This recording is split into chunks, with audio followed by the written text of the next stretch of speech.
Hello everyone, my name is Claudia Torres and today I'll give you some advices or tips to use technology in the classroom. The first one is the blog. A blog is a type of website that can be used in class or in English class for different purposes. One of those objectives could be to improve reading and writing skills in your students, but the most important is to have in mind some tips. The first one is that when creating a blog or encourage your students to create a blog, you have to demonstrate and model all the instructions because you have to provide the appropriate training. Take for example that some of them are not used to using these kind of technologies. So the more practice they have, the better results they're gonna get.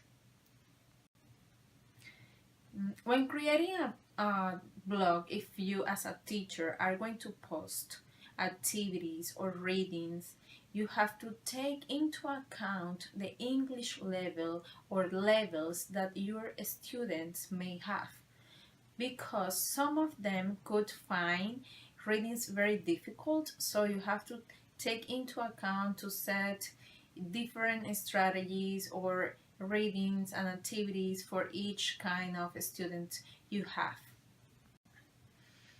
If you assign a blog as a collaborative work, you have to assign each role of the team, because in this way they can feed the blog by themselves and they can work collaboratively. When designing a blog, it's very important to design it neatly and easily.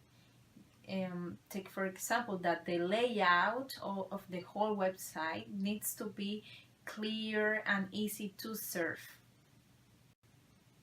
Web quest. The web quest is an inquiry-oriented format.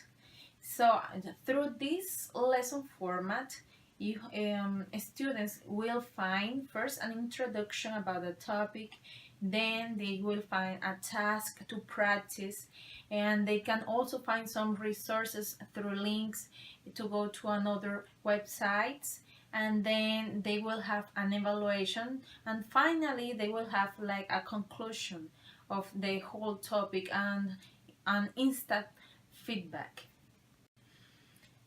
The tips are the same for the blog, but you have to take into account to set specific tasks.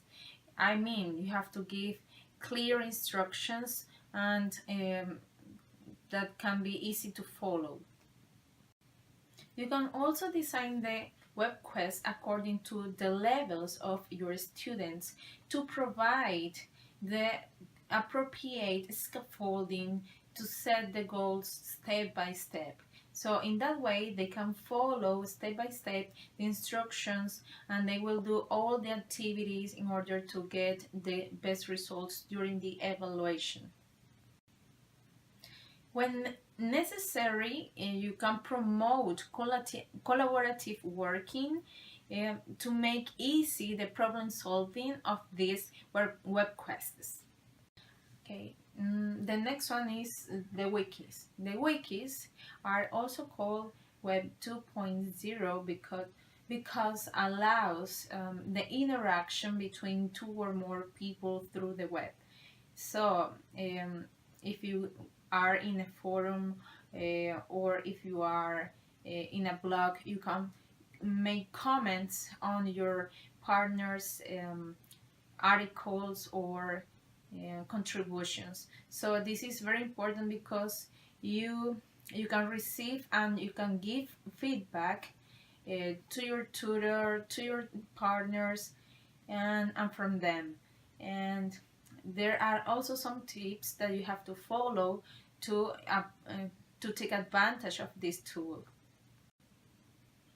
One of the tips is to provide effective peer instruction about how they are going to make the feedback, because it's very important to establish the criteria that they have to take into account when they are going to make the comments on their partner's contributions.